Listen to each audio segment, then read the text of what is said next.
don't trust. Example, may namumutang sa'yo, sabi kaibigan mo. Ako, what I do, bukod sa I ask questions which I know my friend would know, I call them. Not using the app that was used to contact me, but on the phone that was registered on my phone. Kasi if you're my friend, most probably we already exchanged numbers. So I call him up and then ask them, pare, na-hospital ka daw? Yeah, pare, ako talaga yun. Pasensya ka na, ano kita sa Facebook. Then at least, di ka pa rin sure. Pero at least meron ka ng certain level of confidence na yung kausap mo siya.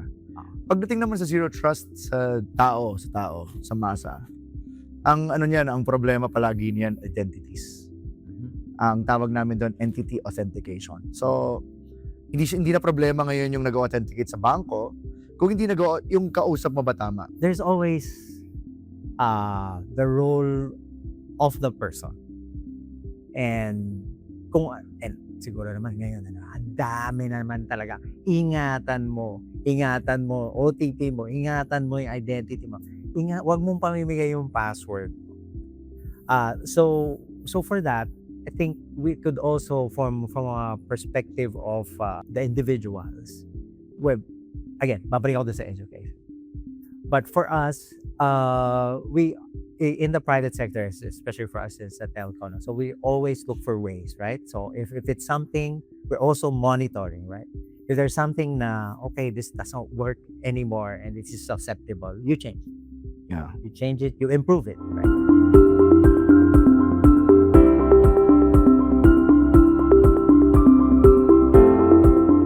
As the Philippines accelerates its digital transformation, more of our public services, financial systems, and even critical infrastructure are moving online. But with this shift comes a fundamental question. How do we secure what we are building? Cybersecurity today is no longer just about firewalls or IT systems. It's about trust. Trust in government platforms, trust in digital transactions, and trust in the very systems that underpin our daily lives. What makes this moment even more complex is the convergence of three major forces. First, the push towards zero-trust architecture, which requires continuous verification across all users and systems. Second is the rise of digital sovereignty, where nations must think carefully about where data resides, who controls it, and how it's protected. And third, the emergence of artificial intelligence as both a powerful defense tool and a potential catalyst of cyber threat. This is Where the Digital World Converges, Conversations on Cloud, a series of Business World B-side episodes in partnership with Converge Global Business. I am your host, Beatrice Cruz, Senior Reporter for Business World. In our third episode, we will unpack how cybersecurity has become a critical pillar of nation building in an increasingly digital Philippines. We will analyze the country's evolving cyber threat landscape, examine how prepared our institutions are to respond, and explore how our nation should protect its own data and infrastructure in a highly interconnected yet contested global environment. We are joined today by leaders from both the government and the industry. From the public sector, we have Jeffrey Ian C.D., former Undersecretary for Infrastructure Management, Cybersecurity, and Upskilling at the Department of Information and Communications Technology. Mr. D has over 20 years of experience across both private and public sectors, including leadership roles at the Bureau of Customs and the Technical Education and Skills Development Authority. He is an adjunct faculty member at the Asian Institute of Management. From the private sector, we are joined by Andrew T. Mahilan, Chief Information Security Officer of Converge. Mr. Mahilan began his career in a global multinational professional services firm, first as a systems engineer and later handling the information security risk management role. Soon, he served as a cybersecurity lead for a Philippine conglomerate, where he is credited for significantly reducing cyber risk incidents through the establishment of a cybersecurity framework with a 24/7 cybersecurity operations center for both cloud and on-premise resources. Sir Jeff, Sir Andrew, welcome to Business World B-Side. Thank you for gracing us with your presence today. Glad to Thank be you. here. Thank you. Yeah. Thank you. I just wanted to start things off by saying that we know everything that we do right now is online, our systems, our work, which makes us very vulnerable to existing and upcoming cyber attacks. Kahit sino pwede nang ma-hack ngayon.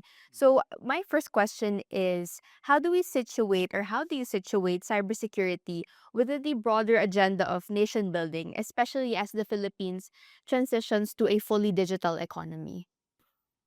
Good question. No? So, part of our economy is e-commerce. Unfortunately, in our statistics, yung e-commerce, lahat tayo bumibili na online, right? But when you look at the statistics, yung e-commerce natin, hindi pa ganun kataas. It rarely contributes to less than 10% of the gross domestic product. At least last time that I checked, we wanted to increase that. We believe also that there is a lot of informal economy that's not being monitored or not being measured, which are completely online. Yung mga, alam mo yon, yung kapitbahay transactions mo, pero in the end, mag-transfer na kayo ng either Paymaya or GCash or whatever, no? Or Palawa. Or friends mo sa social media, mga ganyan. Yeah, no. We call these microtransactions, which are also informal transactions, unrecorded, no, sa economy natin. What I'm trying to say is that it increases. That these online transactions increases. Of course, we also wanted to reach out to the unbanked people, no, na magkaroon ng bangko, and thank you for the wallets, the crypto wallets included, digital wallets, etc. At least nakakapasok sila sa digital economy, let's say. So while this economy increases, the need for securing them also increases. It's the same as pag nagkakaroon ka ng city sa isang lugar, kailangan mo ng police presence. Kasi yung population mo lumalaki. Let's call that city a population center. In the digital economy, lumalaki din yung, let's call it naman, digital population centers. Lumalaki din. But unlike cities, wala silang borders. Diba? Not even national borders, because you will find scammers to be international in nature as well. So you need more policing in order to protect your assets, your economy. So I think that's hindi siya dilemma eh. That's a natural evolution of things. If you look at the PNP statistics, for example, bumababa na yung petty crimes as defined. Petty crimes kasi yung mga snatching, etc. Lumalaki na ngayon yung scamming. So ngayon, kung tatanungin mo nga ako, ano definition ng petty crimes? Yan yung mga nagnanakaw ng 500, 100, 200 sa GCash. Yan, pwede mo nang i-classify yan as digital petty crimes. Pati yung mga nagnanakaw ng picture, Mga ganyan. diba, ganyan. Digital stalking. So yeah, you need to improve to protect your digital population. Therefore, you need more cyber police or cyber cops. Yeah, for me, siguro, with the analogy of a physical city, right? So, for you, you're on the street, you understand what to watch out for. Huwag kang magarbo pag naglalakad ka, right? Nakatingin ka sa paligid, you're aware of what's happening. So, on digital, especially with some scamming technologies today, parang sometimes you are not so aware anymore, right? All of these sad stories of somebody scamming you, text back until you give your password, etc. Right? Would you do that for somebody who's knocking on your door? Di ba, hindi naman, gagawin mo ba yung pag may kumakalabit siya, uy, pahingi naman something, right? So my point is really more education, right? Because we see this. We see this as well, So me as doing my role in cybersecurity here in Converge. So, and I think educating the public and trying to go and translate physical to, oops, ganito pala yung virtual. Mas aware na, and also, delikado pala yung password na yan. Yung PIN na yan. Hindi mo yan pinamimigay dapat para mo pinamigay yung sarili mo. Yeah. Essentially, right? Or yung susi mo. Pinamigay mo Or yung susi mo. hindi mo naman pinamimigay yan, right? So, yeah. And you only, use it sparingly. So, yeah. So, I think education is very, very important. Yung concept ng nation building kasi you have to have trust in commercial transactions. Tanggalin mo yung digital ulit What will happen if you don't trust checks? You don't trust banks? You don't trust contracts? What will happen to your nation? Diba? There will be no economic growth. Same din sa digital space. People should be able to trust transactions in digital space. Otherwise, the e-commerce wouldn't thrive. Yun yung job natin. That's why cybersecurity is very important. So basically, siguro in one word, we want to ensure trust in digital transactions.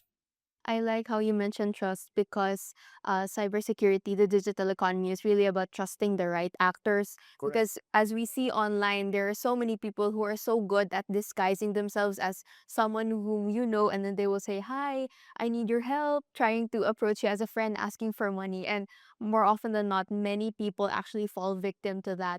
So, going into the challenges, what are some of the most pressing cyber threats that the Philippines is currently facing? We know that it's evolving every second. So what are some that No, Bea, that's a very difficult question because the evolving cyber threat depends on who's looking.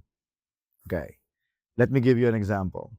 If you are a citizen of the Republic, your cyber threat is the transactions you're making.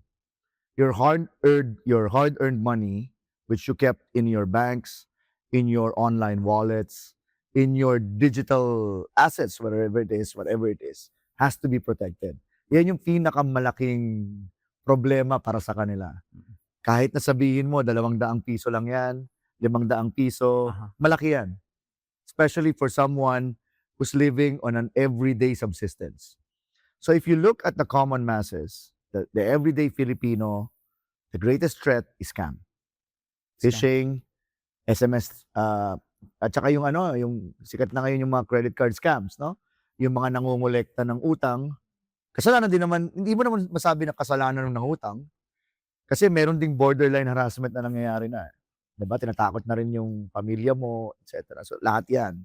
Those are digital threats which are important to the Filipino people. But when you're talking about a country, ito na, no? Iba ang tingin naman ng national leaders sa cyber threat. Scam is there still, but it will fall to, let's say, 4 or 5th. Ang number 1 is to protect your critical information infrastructure assets. No? We'll give you an example. A few months back, a power plant in Quezon had been a target of ransomware. No, they fell to ransomware. Good thing is, the SCADA systems or the systems that run the power plant were unaffected. Pero naapektuhan yung kanilang everyday, HR systems, e-learning systems, etc. Imagine if this ransomware attack hit the systems that make power work. Eh di, ilang tao ang walang kuryente? Diba? So, for national leaders naman, ang greatest threat is an attack on a critical information infrastructure. And this is very important because in the United Nations, a cyber attack, is still not considered as part of warfare. Ergo, a country who wants to attack you can do so in the cyberspace, but still it will not be counted as warfare. As an act of war. As an act of war, yes. So we also have to defend against these. Yeah. Especially because BPO ang pinakamalaki nating contributor sa economy. And how do they work? They need internet. They need Diba? power. They need power. And Sir Andrew, from the private sector's perspective, how do you see or what are the most pressing cyber threats that you would notice? So, similar to what Sir Jeff said, Sir Jeff lang. Jeff. So, similar to that, there's the common man, and then there's, of course, the nation. No? Yun yung example ni Jeff. Saan ang gagaling? Sino yung nag-a-attack sa'yo sa ransomware? Ano bang gusto niya? Nang-ransom ko ba talaga? So, these are criminals. Or, hindi, isa-shut down lang kita. And, you don't need to go far and back it to history. The past 6 months, these forms of act of war na sana dapat yung mga attacks on the cyberspace, you've probably seen it around the world. So, like I Yeah. said, I will not name names, but it's in some form. Mamamatay ilaw mo, mamatay telecoms mo, mamatay mga cellular towers mo. Why? Because it's a prelude to something. Maybe just a little bit of something that's more closer to me is for the people. No? Kawawa talaga yung mga nasa scam. Mm. And I will go back to that. Na one is the education. How do you now and maybe how do you now tell the people, okay, hindi kami yan, hindi kami nangongolekta, right? And this is how it works, no? Yung mga scammers, they'll go and send out a text blast. Usually from a portable, tinatawag nila mga Yeah. text blast. 100,000, 1,000. Malamang dun sa 100,000 na text na yan, may sasagot na isa, dalawa, tatlo, lima, na meron talagang utang. You know, and then, ikaw, matatakot ka, sasagot ka, and that's how they go and work. Yeah. You know, so they send out something It starts as non-targeted. correct. And, Natsambahan ka lang. and ganun talaga, that's how they do. Ganun naman dati eh. Yung, I don't know, I don't see so many mga spam, mga ganun. Not so much anymore. I think the public email systems, you know, generally the free ones naman. So, pag nag-emails, na-filter na nila eh. Yes, yes. Magaling na sila dun. Na-filter na nila. So, hindi na umaabot yung masyado konting-konti na lang. Yung mga spam emails na scam emails. So, saan naman sila lilipat? Dito naman. And it's the same principle. I will go and cast a wide net and then may lima na sasagot. Those are the guys I will go. And maybe more of that, no? So, and it really hurts, especially that 500, 200 that you lose. Oh, Malaking bagay sa malaking tao. bagay. I don't know, a while back, no? And it's not very complicated. Bibigyan kita na, oops, nagkamali ako ng send sa'yo. Alam mo yan? Ay, paki-send back. And for some reason, nagkakaroon kayo ng exchange and they will go and pull you in. So, I think that was a couple of years ago. And good thing it quickly died. Yeah. So, yan. So, to me, threat, yung scam. Of course, there's always that nation state. And we always need to be resilient and alert. Correct. Correct. Yeah. My next question, sir, is actually about readiness, but I wanted to highlight what you said about education. How do we assess yung readiness of people in terms of handling cyber attacks? Because it's so difficult to teach how to be ready against cyber attack. There's no textbook definition as to that. So how should we teach people to be ready against scams? I've seen an Mm. uptick naman dito sa going back to banks, so to my where is my hard-earned money. I think they're doing a better job now of reminding. At saka iba-iba. So they will go and send you text messages reminding you twice a day. We will never send a text with a link. Hindi kami yan. Humingi ng OTP mo, hindi kami yan. So, you would notice, yun naman yung mga things that are very critical. Alala mo yung susi na huwag mong pamimigay, right? That's your OTP, right? So, yun lang nga, iba-ibang susi every time. So, but don't give it away. That's the point. And think we can go and do more. Even make it, dun sa mga, kasi at some point, magkakaroon ng parang people will just gloss over it, right? So, change it. You're spending the pesos anyway to go and do the campaign. Maybe, something a little more on social media. Yeah. Nakita mo naman sa may mga media ngayon, 'di ba? Anong mga nakikita mo every 30 seconds, right? May mga streaming, 'di ba? Yung training. Actually, that's again, let me dissect it a bit, no? Because I also teach Asian Institute of Management for cybersecurity. there are various, there is training, yes. There is also a campaign. Magkaiba kasi yun. Ah. Then, meron ka ring targeted for culture. No? Campaigns are usually information blasts, telling people what to do. Mhm. I wouldn't call them training. I would just call them information campaigns. It's just telling people, oh, nagkalat ngayon ang scam. Wag yung ibibigay yung OTP niyo. Yung mga sinasabi niya. Ah. Diba? Oh, wag mo ibibigay yung OTP mo, etc. Those are information campaigns.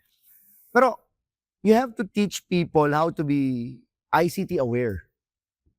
I think madali lang yun kasi Filipinos are already digitalized eh. A lot of people already know Facebook. In fact, yung anak ko nga, mas alam niya na wag ka makinig sa Facebook eh. I think, Andrew, yung generation natin yung mas prone sa fake news. I-click mo, no? Oo, I-click mo. sabi nga ng Or anak ko, mag-iisip ka pa. sabi nga ng anak ko, Daddy, Facebook, Instagram lang yan. Walang totoo dyan. No, lahat kami dyan naka-filter. Ah. Parang gano'n, no? Ah. So, I think, makikita mo rin yung culture eh. Silang mga pinanganak na meron ng social media. Actually, mas resilient sila eh. Sa barrage of fake news, of misinformation and disinformation from social media. The only problem is we want to replicate that cultural awareness even to the elderly. Kasi yung elderly ang mas mas prone sa ngayon. Sorry, ako po ay hindi naman ako elder. Gen X. Pero mas yung older than Gen X up to the boomers. Alam mo yung nanay ko nagpapadala pa sa akin. Totoo to, 'di ba, Jeff? Totoo to? 'Di ba? Ang cause ng cancer yung yung COVID-19 vaccine. Mami, wala pang COVID-19 vaccine, may cancer na. 'Di ba? So I think there is also a need for us to do targeted training and cultural awareness, and I would even dare say target the elderly. Yung young medyo mali, tingin ko nung nasa DICT ako. Yes, we have to inform the young, no? Pero they are genetically, I would say, genetically resilient. Well, The young, Of course, not the young. I'm not talking about I'm talking about the teenagers now. Correct. No? Correct. They're more resilient. Ngayon, yung mga super young, like toddlers, I don't even think they should go to social media. But they do. When I mention campaigns to say that as training, it's because it's easy. Diba? And short. Pagsamasa, mas maraming maabot. Oh. So to me, that is in a sense a form of changing minds, trying to go and see how to highlight something. And I agree. Kawawa yung mga Elderly ang pinaka-prone. And it's not just here. So you don't have to go so far. Sorry, not as elderly.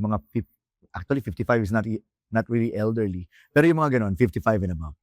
So and I think it was a couple of years ago. So there was this campaign na Singapore.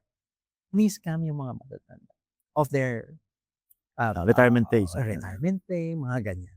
And that happens. And that happens here too. Yeah. Again, how do you do that then? So again, to the principle of how do you translate things like in the physical world, right? May kasabay ka sa street, tatapikin ka. Uy. Ano ka ba? Ikaw nga pala si Andrew. mga ganun, di ba? So, Yeah. Hindi ka naman talaga niya kilala. Ikaw nga, di ba? Ikaw si mga ganong klaseng scam ba? And dahil hindi mo nakikita, sometimes, you let down a lot of your guard. So, more of that to translate it to to the virtual world. Kasi ganun yun eh. Yun yung nangyayari. Text ka. O nga pala. Ako pala yung whatever. Kung ano man. They'll use a common, yung statistically very probable. Yeah, sometimes they would say, oh, dati tayong magkasama sa ganito, dating kaklase. And then people actually fall for that. Correct. Yeah. But sir, at the national level, Sir Jeff, you mentioned earlier that the biggest cyber threat at the national level is in critical information Correct. infrastructure. Protecting the critical information infrastructures. Yeah. How do we assess the readiness of Philippines in terms of infrastructure and policy to safeguard our CII from external cyber attacks? Yeah, that's a very good question. Very, very good, Bea. That's why when I was undersecretary, and until now, no, I'm advocating for the passage of a national cybersecurity bill. The reason for that is because under the current law, yung Philippine Services Act, a Public Services Act, ang na-classify lang as critical information infrastructures ay telco. Pero let's face it, hindi lang naman telco ang critical information infrastructure. Everything runs on IT now, and even the power grid, even your even schools, for example, even the supply chain and distribution of food, and hospitals, they run heavily on digital infrastructures. So number one is we need to define what critical infrastructures are. We need a law for that. In the absence of a law, President Ferdinand Marcos already issued Executive Order 58, the National Cybersecurity Plan. And in that executive order, critical information infrastructures has been defined. So the National Defense Establishment can now start going around and asking for the private sector's cooperation in helping them protect their critical information infrastructure. Tsaka don't get me wrong, Bea, no? Some of the attacks we're seeing are not really targeted attacks like the ransomware. Yun yung sinasabi ni Andrew na minsan natsatsambahan ka lang talaga, no? These are, let's call them cybersecurity threats on the wild na lumalanding sa'yo because you have insufficient defense. And we have to also protect them from that. I think that we've made a lot of improvements in this sense already. Kasi nagtatawagan na ngayon ng mga bangko. Dati kasi tinatago nila pag na-atake sila eh. Tinatago pa rin nila. Pero at least hindi nila tinatago sa government agencies at sa fellow banks. At least pag tinamaan ako, hindi mo na mauulit sa kanya. Kasi nasabi ko na eh kung paano ako tinamaan.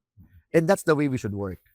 Don't get me wrong, kung paulit-ulit na naming sinasabi, you will be attacked. Sigurado yan. Pinag-uusapan lang natin when. So ang kailangan ka mag-focus is on resilience. If attacked, how fast can you go back up? Yan ang importante.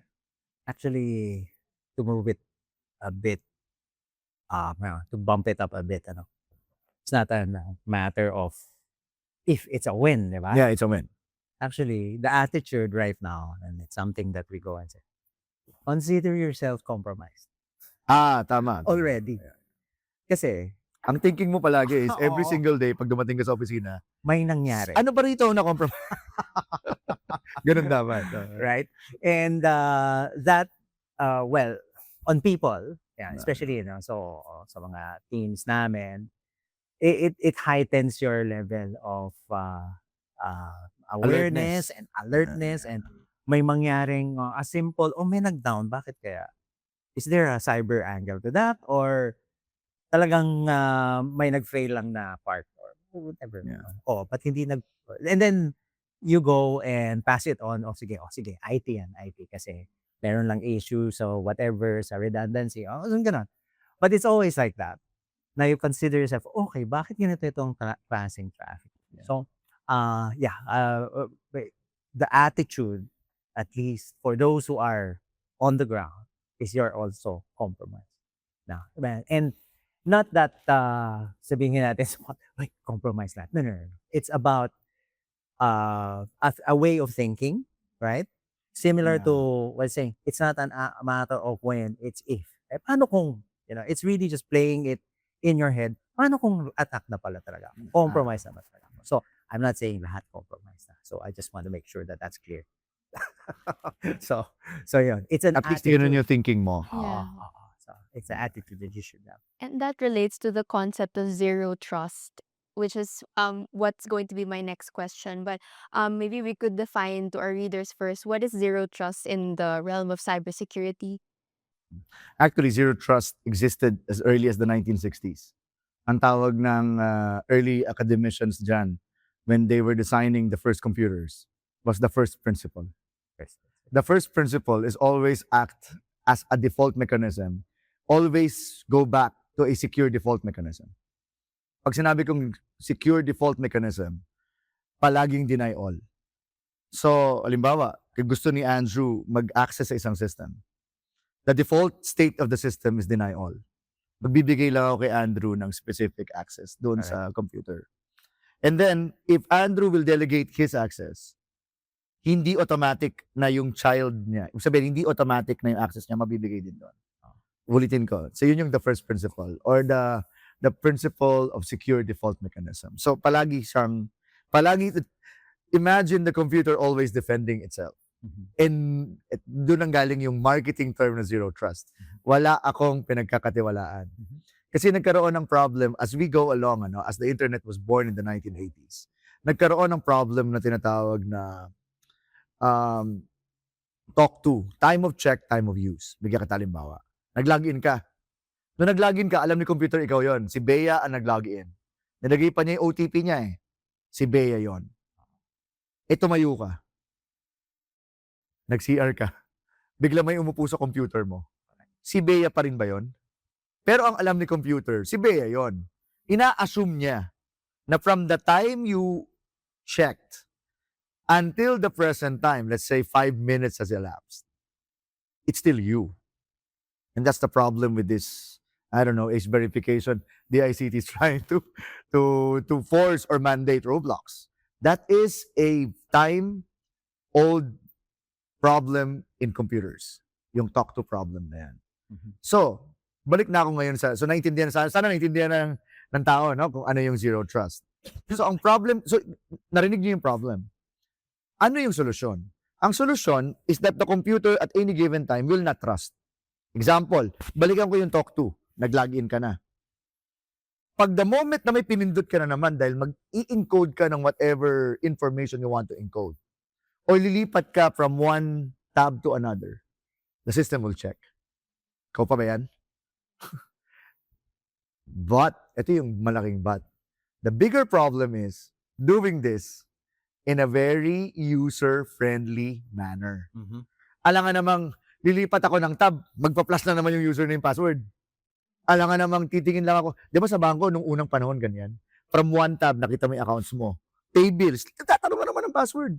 Tatanong na naman ang OTP. That's the secret. How do you continuously do that? And there are a lot of technologies already being developed and already implemented, dalawa, in order to make this talk-to problem, aka this principle of the least secure mechanism principle, least privilege principle, para yung tao, hindi mo na kailangan tanungin, pero may mechanism. Andiyan na yung facial recognition, andiyan na yung mga cookies na tinatrack, nagbago ba IP mo, may ginawa ka bang iba, may iba pa bang browser na nakabukas, habang binuksan mo ako. May mga ganun na kasing technologies ngayon. So, yan ang zero trust. Pero that term, zero trust, came around 90s na yata. early 90s. 90s na yan. And then suddenly, everybody, all the vendors are saying, okay, zero trust, zero trust. Yan, mga ganun, ano? Pero, how do I translate that to the common man, di ba? So, one, yung technologies, make it easy. Facial, pag lumipat ako, it will sense. Now, the thing with this technology is very expensive. Yeah. It's very expensive. And Kaya nga, OTP na lang daw eh. Kasi mas mura yun eh. mas mura. Ang problema lang, may mga scammer na Nakukuha yung OTP. Or binibigay ng mga tao. Hindi na ako kailangan mag-IMSI. Binibigay kung kanin-kanino. Right? So, whatever. Bigyan kita ng halimbawa ng zero trust. Nasa pansin mo ngayon yung mga bank apps, install once na lang. Dati kasi pwede ka mag-install different app, same app, different phones. Ngayon pansinin mo, magtatanong siya ng passkey. Pagkatapos sinabi niya, pag lumipat ka, i-deactivate ko yung kabila. At magpapalit din ng passkey. Magre-register ka ng mukha mo. Yan. Nagbabago kasi yung technology. Nagbabago yung technology. And this is where I was gonna go with that. For those, sabi ko nga, medyo mahal yan, ano? But how does that translate to the actual users, right? I-build in yun na. Ah, yeah. I-build in yun na. And you start seeing this sa mga Very user-friendly dapat. yung mga popular na mga free email. They're starting to go and do that. I'm not paying for it, right? Of course, they're paying somehow through ads and all of that. But, naka-build in na. Ano ibig sabihin nun? I log in on my laptop, on my Gmail system. Pag nag-log in ako sa phone ko ulit, magtatanong. Yeah. You have an Pero- open session. Gaganon yan. Oh, magtatanong ng panibago. Yeah. No? Especially kung minsan nasa likod ka ng Wi-Fi na nasa ibang cafe, nakita niya, oops, parang bago. If a prompt ka ulit, ikaw ba talaga yan? Yeah. Pero yung, halimbawa, tumayo ka, medyo Meron mahirap na rin yun. ngayon. Idle time. Ayan. At saka meron na sila ngayong heuristics dun sa tinatawag na user Behavior, Behavior. The way you type, the way you pag type. mabilis or mabagal. Oo. Meron ng some applications already have that. Like, how can government and organizations adopt zero trust as a long-term strategy? Well, BSP is very good in that. And I would have to commend BSP about it. No, they always issue circulars regarding the technology that need to be adopted by banks. Oo. And I have to say also that during the early 2000s, when a lot of banks were being attacked, the Philippines was one of the most resilient in the world. Mhm. So let's thank BSP for a very, very well-governed banking system. Mhm. Kaya pansinin mo ngayon, di ba? BSP issued a circular moving away from OTP. So I respect that, and I like that. I think we need more like-minded people from BSP in other regulatory bodies. Pero recent lang yan. Ano? Recent lang yan, mga last year or a year and a half ago. So, Pero they're not saying move away from OTP. Sinasabi na prepare. Start to. Yeah, start to. So that's how government should work. No, we should let regulatory bodies be informed. And kasi how can the blind lead? So you need to also have people who knows the stuff. Diba? Be manning the regulatory bodies. I know you need lawyers there, but I think now you need also ICT people there. No, so yeah. Yeah, Sir Andrew, from the private sector perspective, you said that zero trust architecture can be very pricey. So, how can organizations adopt it as a strategy, or even individuals like us, yung mga nasa scam online, how can they like really take the zero trust mindset? So, here's the middle ground. So, bigyan kita ng mechanism for OTP. Actually, may gastos din yan. Send ako sa'yo ng kahit na nga email OTP, presumed kasi na yung pinadala, yung email mo na ni-register is yours. Pinadalang kita, yun na yung OTP mo. So, hindi naman yun sa telepono. No? But even that infrastructure has cost. So, what's the middle ground? There's always the role of the person. And siguro naman ngayon, ang dami na naman talaga. Ingatan mo, OTP mo, ingatan mo yung identity mo. Wag mong pamimigay yung password mo. So for that, I think we could also from a perspective of the individuals. Well, again, babalik ako sa education. But for us, we in the private sector, especially for us as a telco, so we always look for ways, right? So if it's something, we're also monitoring, right? If there's something na, okay, this doesn't work anymore and this is susceptible, you change it. Yeah. You change it, you improve it, right? So those are the things. Sa amin siguro, it's not as unlike kasi dito pera yung pinag-uusapan sa bangko, di ba? And if Yung Converge is a ISP. it's an ISP. And sorry, hinahack ko din yung router ko, sir. Ah. I want to be able to manage my own router Tawag configuration. mo na lang sa may number ako. But it's now more secure because I'm the one who secured it. Zero trust. Okay. Sige, offline na lang. But yeah, you were saying Ah, less yung less yung requirement sa inyo for security. Well, for at least yung mga halimbawa na what when you say, but this is to yung tinatawag ng two-factor na hindi lang isa yung form of identification mo. Some people will say, oh sige, passwordless na, hindi. Meron ka pa rin i-enter or something. But the important thing is, we're keeping abreast and looking at, okay, At technologies. technologies and methods. It's not just always technology. Minsan may mga process ka lang na babaguhin, okay, mas okay. Sir, I wanted to follow up on that. In terms of zero trust, how can regular consumers, like ordinary consumers yung masa, how can they, what kind of habits could they like adopt, or like tips na you have to make sure that they have a zero trust mindset online, especially when they're like talking with people online or they're doing their digital transactions? Baka may mga tips po kayo Well, for like ordinary. Ganito lang kasimple yan, Bea. No? I'm sure you're a beautiful woman. I'm sure marami sa yung nagme-message sa social media, Instagram, whatever. Wala No? na. Wala na. So, ang sagot lang dyan is, huwag ka rin magtiwala. Baka mamaya yung kausap mo, hindi lalaki. Hindi rin babae or whatever. AI pala. No? So- Don't trust. Example, may namumutang sa'yo, sabi kaibigan mo. Ako, what I do, bukod sa I ask questions which I know my friend would know, I call them. Not using the app that was used to contact me, but on the phone that was registered on my phone. Kasi if you're my friend, most probably we already exchanged numbers. So I call him up and then ask them, pare, na-hospital ka daw? Yeah, pare, ako talaga yun. Pasensya ka na, ano kita sa Facebook. Then at least, hindi ka pa rin sure, pero at least meron ka ng certain level of confidence na yung kausap mo siya. Pagdating naman sa zero trust sa tao, sa masa, ang ang problema palagi niyan, identities.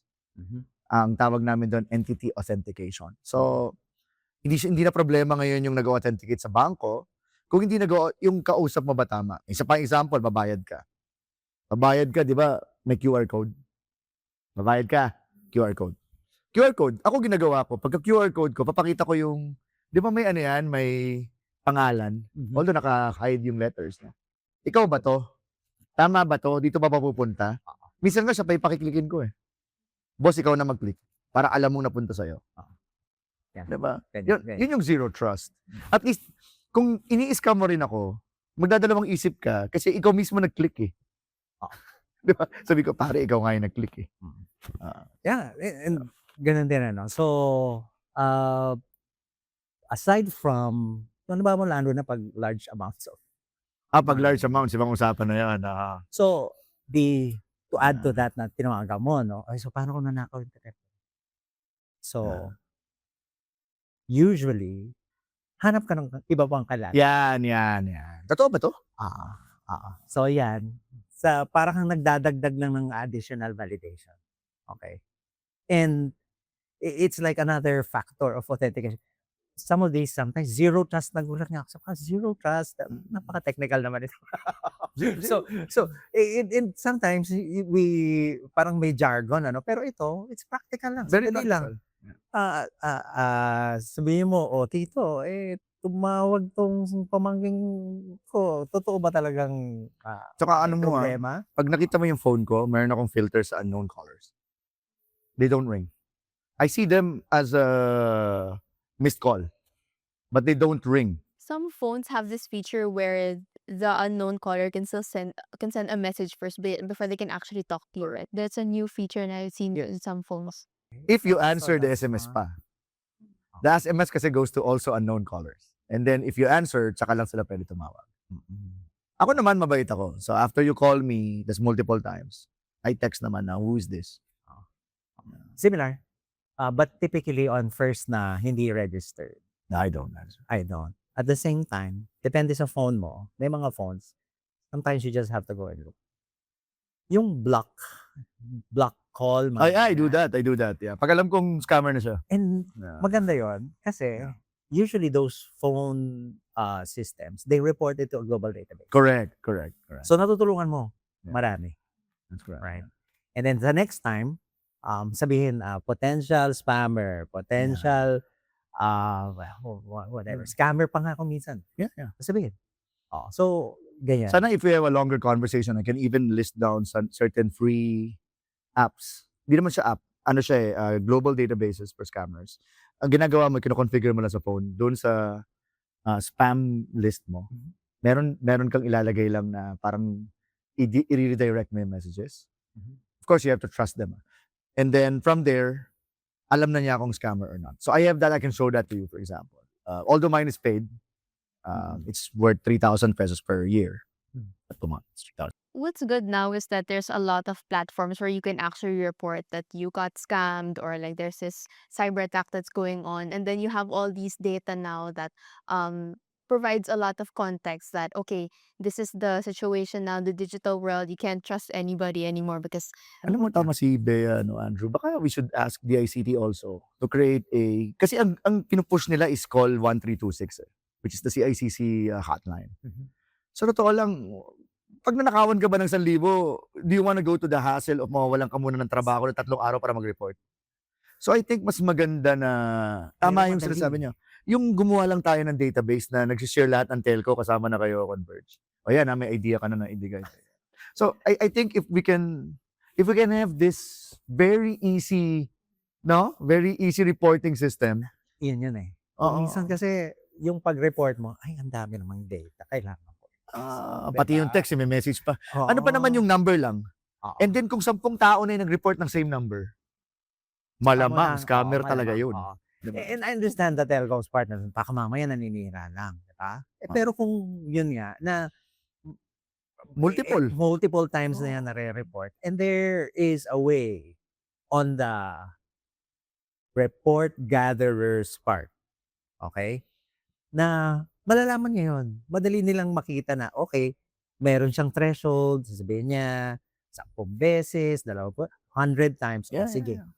Ako na yan. I wanted to ask about AI. We know that AI is really a big factor in shaping, what cybersecurity means today. A lot of vendors are using AI for threat detection, but at the same time, AI is also being used to attack companies and organizations. AI versus AI. Yeah. So with that said, how should enterprises and government agencies also balance the promise of innovation by AI while also making sure that, or while also being aware of the cybersecurity risks that come with that? Alam mo, 6 months ago, skeptic pa ako dyan eh. Hype yan. But these past, siguro first quarter of this year, oh wow, ito na, naglabasan na. It tends to be very technical. Yeah. So, pero ito na yung naglabasan na yung mga autonomous, it's not really autonomous. It's making the work faster. The work of trying to go and look for weaknesses. And just this morning, sabi niya, 20-year-old bug found by AI. So, just this morning, sabi ko, 20-year-old, andyan na pala yan. Yeah. Of course, it was in a research lab, no? But the point is, the past 3 months, there's at least once a month na publicized. And may reportorial siguro, government pa nga yun ng somewhere, na in like a period of 2.5 months, pinaglanakaw yung mga public databases. And hindi sila na-detect. So, kasi it was AI assisted. And there were marks of it. So, yun yung, now I am good. So, okay, this is something to really watch out for. I personally use it for, augmentation, additional insights, things like that. Make things faster. How to compare, okay, do I do the iPhone 17 or iPhone 16? So insights, so stuff like that, no? But on the cybersecurity part, those things we look into as well. And to a certain extent, we use. That's the only thing I can go and say. At this point, we use to defend. AI, I'll give you a practical example. Ang tanong mo is how do we make AI useful for the organization, right? Well, remember that there are two types, no? Yung una, yung publicly available AI, which is usually like 2 years. Ano yun, by consciously, these companies really remove the current 2 years or 3 years from their databases para hindi magkaroon ng issue or kaso. Especially kung evolving pa yung situation. Baka kasi pag tinawag yung pangalan mo, biglang may mga lumabas na mga kasong unresolved, etc. So, but if you're gonna build your own, be conscious of that. No? Na yung data na hawak niya is usually 2 to 3 years older than the current one. Second, you have to train your own data. Don't be fooled by the situation where porke si AI alam na niya yung situation mo rin at saka yung organization mo. So, hire prompters and trainers. Train your own AI in your own data. That takes time also. The neural network equation requires a lot of inputs to be able to arrive to their own conclusions. And while it's going there, the conclusions are usually false. Ang tawag namin doon hallucinations. So you have to have a team that also verifies each of these hallucinations. Even though the AI was confident in saying, no, I'm sure. Kasi mahilig si AI sa ganyan eh. Remember, they're emotionless right now. So, practically train it with your own data. Hire people to train the AI. Don't rely on international data for your AI, especially if you're using that for your organization. Yun yung aking 3 practical tips. How do we fight AI-driven cyber attacks, sir? Well, we use AI also. Remember back in 2023 when we announced that some Chinese actors were trying to attack the Philippine mail exchange system. It was AI who found it. Kasi we have to look at millions of lines of logs. And usually these attacks happen in a split second. No? Nag-a-apply sila ng automatic login. Ang tawag namin doon yung single sign-on process and then remove nila in a matter of seconds. So ang hirap nun, in millions of logs. So nakikita niya kasi napaparse ni AI quite faster than a human eye. So uso na ngayon, dati, nung nasa trabaho ako, back in the early 2000s, uso yung NSOC, National Security Operations Centers, na like 30 hanggang 100 tao. Ngayon, because of AI, 5 tao na lang. Assuming that you trained your AI well, yung sinabi ko kanina, you have to train your AI also. So, it is possible na nakikita nila yung mga trends, patterns, faster than a human can. So that's the way we fight it. If they attack us, we also have our own AI to defend. And part of defense is also, defense, diba? Binablock mo or something like that. It should come to a point that the hallucinations or the errors, will be lower. And it should come to a point that blocking should be Mas accurate na siya. automated. Yeah. Ano ba sabihin ng automated? Let's say, also we publish this, right? So we have like 3 million or so subscribers, right? Paano yun? Anong gagawin ko dun? So sa isang company lang, thousands of interfaces sa internet. Thousands, right? Paano ko, pag may nakita kong nag-a-attack na sa akin, or iintayin ko ba na yung reputation nito, ng pinanggagalingan ng traffic, intayin ko pa ba, pangit na yung reputation, intayin ko pa ba siyang tumagos sa akin? So what you could do is, i-automate na yan. Right? I-automate na yan. And on those thousands or so interfaces you have, you can go and have that automated, but it was triggered through analysis from an AI. And yung split second na yun. So ano ibig sabihin naman nun? Okay, hanapin ko ngayon yung ID na yun. Asa na ba yung mga ID na yun? Hanapin ko ngayon kung anong ginawa ng ID na yun. Right? Kasi kung sa tao, wala. Even yung mga tinatawag nila na mga log reviewers, na mga automated, you can only do so much. You have to go and augment it. Yeah. Just to close our podcast episode, wanted to get your closing statement, please. As I said, answer the Miss Universe question. What are the top priorities or strategies that the Philippines must focus on in the next few years to be able to build a more cyber resilient nation? So 3 things. No, first we have to establish trust in cyberspace. make sure that all our transactions are legitimate, trusted. So that means we have to fight scams. We have to make sure that our banking system is resilient and that all digital transactions, as it goes through, are non-repeatable. Pag sinabing non-repeatable, you know that I made it and that the transaction between us cannot be denied. That's the first. Second, I think we need to ensure that we have a very competent workforce, not only in the private sector but also in the private sector. I think that the education system must not overhaul, no, but must um, improve as the time goes by much faster than it was. Do you know that it takes about 2 to 3 years to approve a curriculum by our regulators, DepEd and CHED? I don't think that is reasonable nowadays. And as a matter of fact, a lot of higher education institutions already offer degrees that are not accredited by CHED but are accepted internationally because the curriculum follows international boards. For example, yung mga Harvard curriculum, Oxford curriculum, etc. So I think we have to move faster in that direction, especially with AI. Noong unang panahon, ang calculator bawal. Ngayon, required sa lahat ng schools, especially kung engineering ka. So I don't understand why bawal ang AI ngayon when you're teaching. Can you even avoid that? So we have to move faster. And that's what I was saying about education. And then yung third na sinasabi ko is that there should be a national intervention regarding network dependencies. When I say network dependencies, I'm talking about externalities in the economy. Bigyan kitang halimbawa.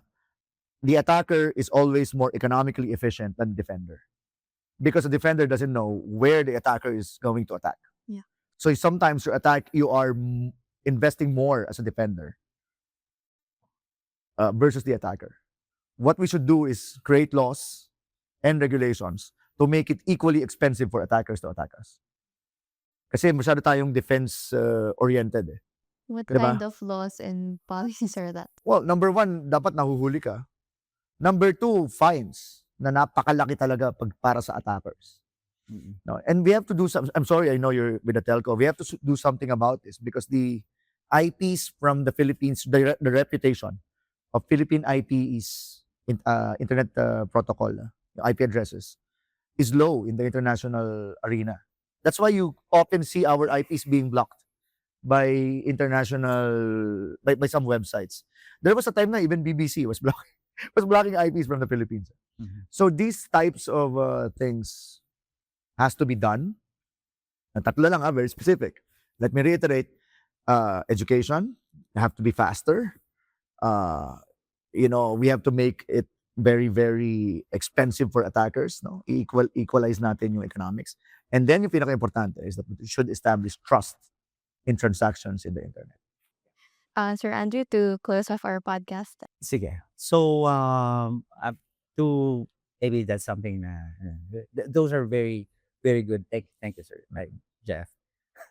But maybe if I can just go and focus, those are very good good items that Jeff just mentioned. Ano? But just to go and focus to yung for our people, no? Yung dyan sa education part na yan. If it is something that we can go and do it faster, do it better, and do it easier, right, for our people, I think those are things that we can go and help build trust and of course give our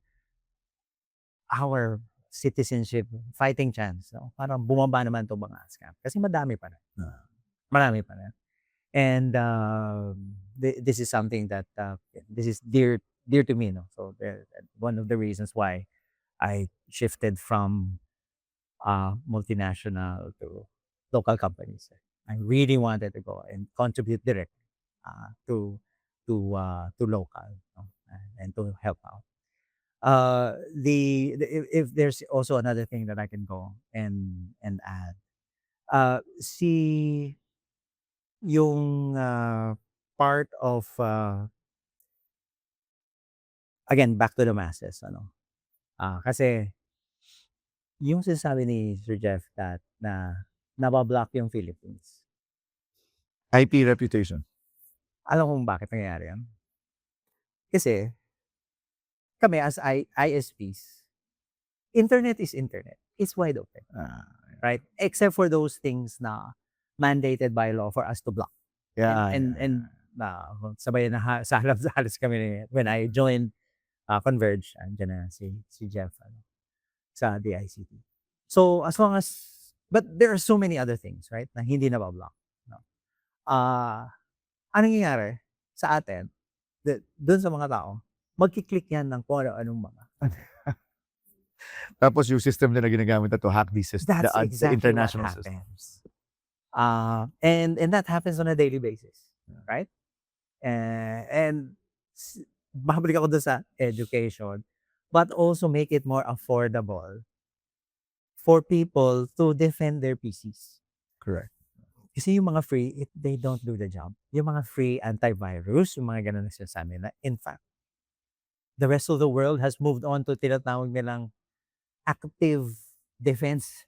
Yung mga tinatawag nilang behavior-based. Kasi hindi na enough yung tinatawag nilang traditional na defense. So make it easier for people. And I don't know if that's industry, if it is government, but make it easier for people to go and have defenses on their PCs as well. No? PCs, phones. Because we see it on a daily basis. Lumalabas, sir. Yeah. And, okay. Sandali lang, anong gagawin ko dito? And of course, time to time, may magre-reklamo. Problema kung minsan hindi na magre-reklamo, ibang-block ka na lang. So, pag gano'n, then you go and negotiate with whoever the complainant, or sorry, whoever, kailangan mo di ba, yung service na yon, then papa-unblock ka. And that's a whole process. Correct. Medyo matagal. Well, minsan mabilis, mostly matagal. So, yeah. Back to making it accessible, easier, and then cheaper, more affordable to protect ourselves. That's right. And it's really about ensuring that as cyber attacks evolve, our systems, our awareness, our education should also evolve so that we're ahead of the attackers. Thank you so much, Sir Jeff and Sir Andrew, for sharing your insights here for our podcast. And we hope to see you again in our next episodes or in any Business World forums. Hopefully, we can see you. If this is your first time to view this podcast series, check out our first 2 episodes. On episode 1, we talked with James Mendoza of Converge Studios and attorney Jose Bellarmino of the National Privacy Commission about the country's need for its own cloud to store its data. For our episode 2, we delved into how essential a digital infrastructure is for the country with the DICT's Christian Mark Witanco and Noriel Ong of Converge. We hope that this series gives you a better grasp of how cloud technology works for the digital world, both at the nationwide and industry-wide scales. If you have questions about what cloud services Converge has in store, email Converge Global Business via globalbusiness@convergeict.com or visit their LinkedIn page at www.linkedin.com/company/Converge Global Business. Once again, I'm Beatrice Cruz, Senior Reporter for Business World, and this is Where the Digital World Converges, Conversations on Cloud, brought to you by Business World B-Side and Converge. Thank you for joining us and see you on the next episode.